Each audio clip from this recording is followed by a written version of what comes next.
If you've ever watched a Hollywood Blu-ray movie onto your TV, you've likely seen this warning in particular. And you know what?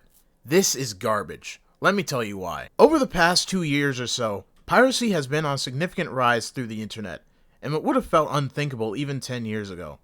The internet is a scary Wild West full of hackers, scammers, and people who want to load your PC with Bitcoin mining malware. Look at all the streaming services. You can put this media on just about everything. Your phone, your TV, your computer, and well, that's where we run into a problem. Media corporations, whether they work in the news, create video games, produce books, TV shows, or movies, have gained so much power that they can leverage creating a hostile relationship between customer and buyer. They're going to have restrictions on the bitrate, the amount of people who can watch on one account at once, the regions where you can watch all your content, etc. And to an extent, people were willing to put up with these problems because it was a new kind of service. But 15 years later, we're finding out that none of these companies ever fixed the aforementioned problems. A few years ago, the internet said enough is enough and is fixing things themselves with piracy. For the sake of this video, I'm going to define piracy as a way of accessing media through unlicensed means. In this video, I'll show how piracy has been used as a tool for legitimate concerns over media availability, ownership, and attention of the post-streaming era. I'll also be addressing how these streaming corporations have been making more money than ever, but have been providing a service that is worse, and how they also fail to address certain needs of their customers. In the modern age of the internet, we literally have an infinite amount of information, and you would think that you could experience any kind of media you want to easily, right? Right? Wrong! Ladies and gentlemen, let me introduce you to the practice of delisting. This is when the copyright holders literally just go out of their way to delist content because it's a conflict of interest. Let's go to something I care about. I'm a pretty big fan of Sonic the Hedgehog. Let's go to Steam and search for Sonic CD. Oh wait, what's this? I can't just buy Sonic CD by itself? It used to be available by itself for only $10.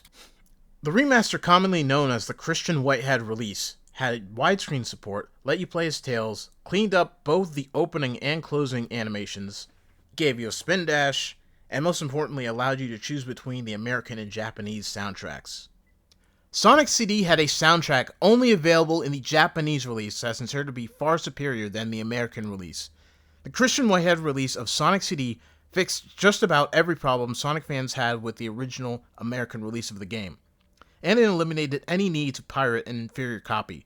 It was a total win-win for the publisher and the consumer. But in 2022, Sega, the game's publisher, decided to delist the game from Steam.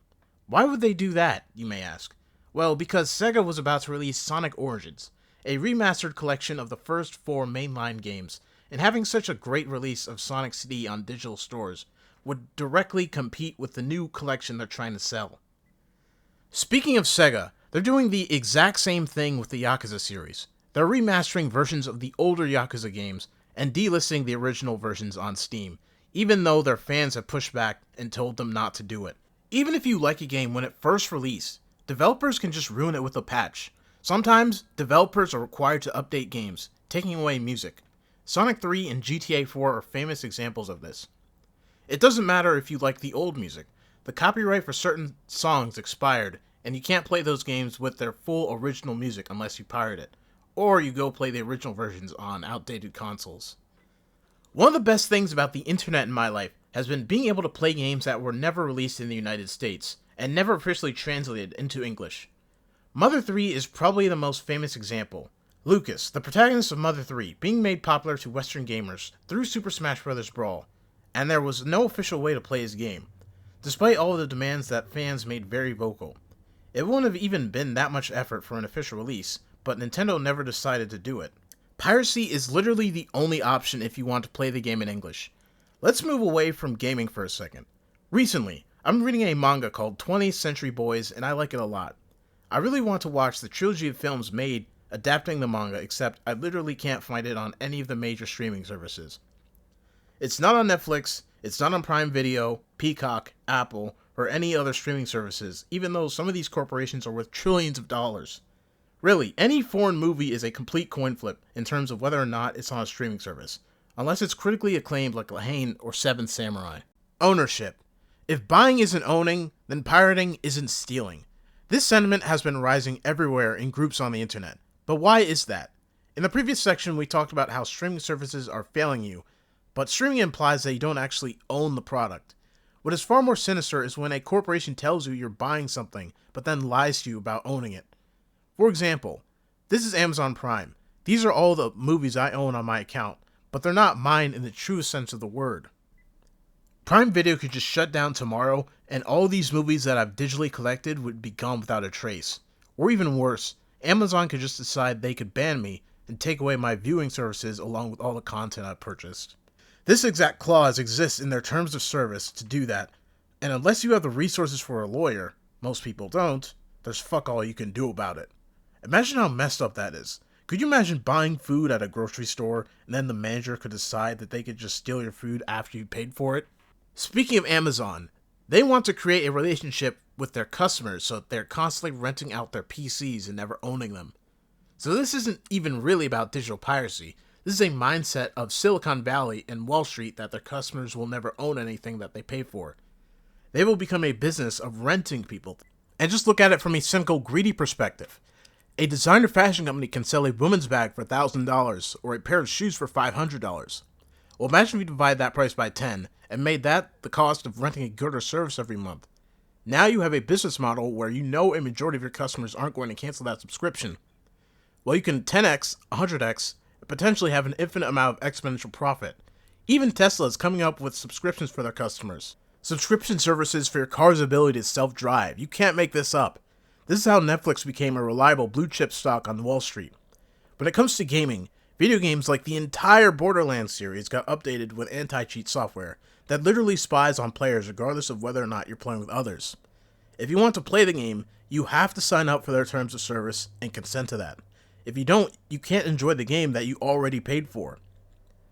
I need to reiterate, when these games were originally released a decade or so ago, they didn't have these stipulations in place.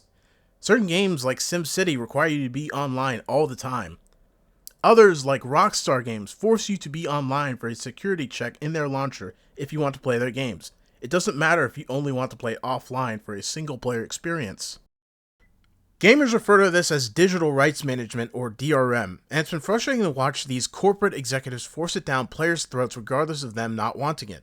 Hell, even the developers don't want it in their games sometimes. The customer is forced to choose to pirate for a satisfactory experience. They probably don't want to pirate. It's not like we'll ever get a big ad on the Super Bowl telling us how cool piracy is. No, they literally just have no other choice at that point. And regardless of whatever the people running these companies think, this is not an issue of money. At least not most of the time. Here's billionaire Gabe Newell on his approach to his business with piracy and why he doesn't worry about it that much. What's Valve's take on piracy? Piracy to us, so we don't really worry about piracy. See, piracy is about people who want to steal stuff from you, right? That they don't want to pay any money and they want to get your content. But when you look at the fact that these people have, $2,000 PCs and, they're spending $50 a month US more on their internet connections, clearly they're willing to spend money.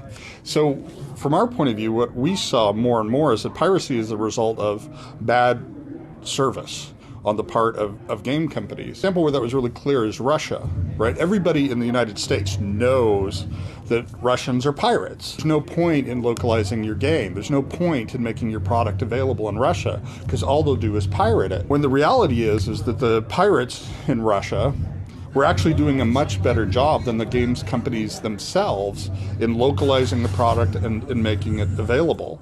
So if I wanted the product and I didn't want to wait 6 months to get the product, and if I wanted it in Russian, I was going to have to go to a pirate simply because I couldn't get it any other way. And as soon as the product became available at the same time that it was available in Australia or the UK or the United States, and it was localized in Russia, all of a sudden our piracy problems in Russia disappeared. So it really is a question of viewing yourself as how can you provide the best possible service to your customers, and pricing really is one of the less important aspects of that whole equation. People are happy to pay money if they're getting what they perceive as a great product delivered on their terms. This is an example where a lot of the copy protection schemes go in exactly the wrong direction. They're actually negative service. As a customer, what I want is I want my content on any device at any point in time with a lot of security.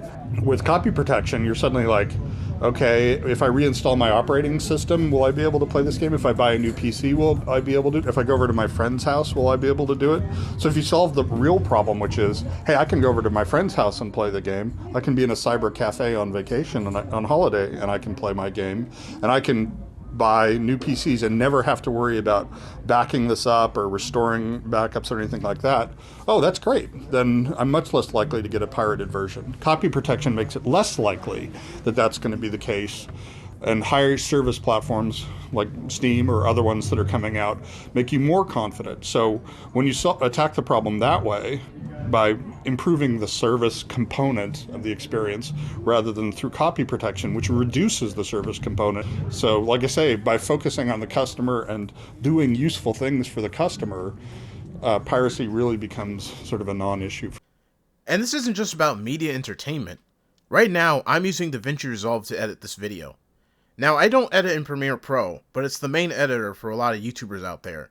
And this is a very important program. And yet, even I know, as a non-Premiere Pro user, how unstable the program is and how it's always crashing. Not to mention that this is a program that requires you to be online every now and then, and the payment is, say it with me again folks, subscription-based. You don't have an option to buy it outright. Speaking of Adobe, they just announced that they are going to eventually take down their animated program, so you can't even download it. Even if you're to save the most money by paying annually up front, the bill you are paying would still be more expensive than Netflix's most expensive subscription service. There is an unlicensed, unofficial option that fixes all the issues I just mentioned somewhere on the internet. Obviously, I'm not going to tell you where that is, but the fact that exists is justification enough to pirate. It's so frustrating that things weren't always like this. In the early days of the internet in the late 90s and the early 2000s, it was very easy to brainwash the masses about not pirating media. Yeah, you want that video game your parents won't get you, right? You want to watch that movie that you're not old enough to watch in theaters, right? Well, you don't want to get a virus on your computer either, and you also don't want to get scolded by your ISP. This is the kind of thinking that has pacified most people into not pirating until the last couple of years. There are controversies with Napster, lawsuits against ROM and movie sites for years that have destroyed the people who host this data online. Back in those days, when you actually bought an album, a movie, or a video game, you actually owned it. However, people still had a desire to watch content on their PCs and mobile devices out of convenience, which is where Netflix comes in. Netflix started streaming in 2007 when they literally had no competition at all for many years, and over time would balloon into one of the biggest tech stocks ever. When Hollywood learned that Netflix was swimming in more money than Scrooge McDuck, inevitably, they wanted a cut of that pie too. Warner Brothers with HBO Max, Paramount with Paramount Plus, NBC with Peacock, and too many others to name. Well, all's well, right? No, not exactly. HBO Max and Peacock are going to want to have shows like Friends and The Office on their platforms to justify to their customers for paying for another subscription. The whole supporting the struggling artist narrative through their business falls apart when you look at it with any scrutiny. Also, what's going to happen if any of these streaming apps ever go defunct? What's going to happen to these movies and shows that were exclusives on these services? They can't all get the Criterion treatment like The Irishman did, so what's the plan? Or are executives at Netflix more focused on peddling slop to their subscribers to distract them long enough from not canceling their membership? The earlier days of the internet were so much simpler. You bought a video game or a movie at the store, then you watched it on your DVD player or played it on your gaming console, and you owned that copy of that product. You could legally put the files on your computer and do whatever you wanted with it, and never had to be connected to the internet. People didn't do this due to years of corporate propaganda telling them not to do so. I mean, you wouldn't download a car now, would you? Viruses were also pretty scary. A lot of households only had one computer in the house back in the day, and downloading something illegally could jeopardize that. However, even then, you had completely safe emulators launched on the internet, and people were using them. Flash forward decades later, and things are objectively much worse for the law-abiding consumer who just wants their money to be respected. You don't own your movies, you don't own your video games, your phone software, you don't own the programs on your computer that you may need to do your job. But worse than that, there's incompetence from these license holders. Amazon has sucked its teeth deep into the movie industry. They're getting their hands all over the big franchises and buying respected studios and making sure that they own them. But there are still many international movies, or even just movies in licensing hell, that aren't on the platform. This is because Amazon simply doesn't care for these smaller movies, and translating international movies is a lot of effort to actually do well. There's times when I go to watch a show on a streaming service and they won't have the English dub, even when an English dub for that show exists. So these massive corporations that are worth more than entire countries aren't addressing legitimate concerns in the market. At that point, piracy is completely justified. These big conglomerates haven't actually solved many of the problems in the free market. The services that I've mentioned in this video could be a lot better if they actually cared. As I'm making this video, Netflix is looking to purchase Warner Bros. Discovery for $83 billion. So they definitely have the money and could have made a better service if they really wanted to. Conclusion. If there's one thing I want you all to take from this video, it's not to feel guilty. You should not feel guilty about getting something you've already paid for, even if that's through unofficial means. DMCA was signed into law in 1998. Silicon Valley, Hollywood, and the major record labels lobbied for this law in DC under the Clinton administration. Think about that. That law is older than me. Think about how much the internet has changed in your life throughout these years. Ask yourself if this stiff draconian law truly feels fair to you in the way it's enforced today. The law was designed to protect copyright holders and might have had good intentions back in those days. But copyright shouldn't be this shield where the owner gets to serve a bad service and there's nothing the customer can do about it. Previously, corporations could scare you with threats to your ISP in the knowledge that what you're downloading could be full of malware. But if you know what you're doing and where you're going, you can easily pirate in a safe way that doesn't threaten you. Once again, I'm not going to show you how to do this, but there are sites that are completely encrypted and the files can't be intercepted. They don't even track you unless you make an account on these pirate sites. In a massive twist of irony, the illegal pirate sites care more about protecting your privacy than the official streaming services. More than that, the audience should take your own side. You shouldn't feel guilty about getting something for free if you have no other official way of accessing that content in your region. In many cases, you don't even have to feel guilty about the artists you consume from not getting their cut. They're getting screwed over anyway. Some of the artists you may like could actually support piracy due to the logistics of getting the content they made out to you in its purest form. These companies need to learn the hard way that if buying isn't owning, then pirating isn't stealing. End of discussion.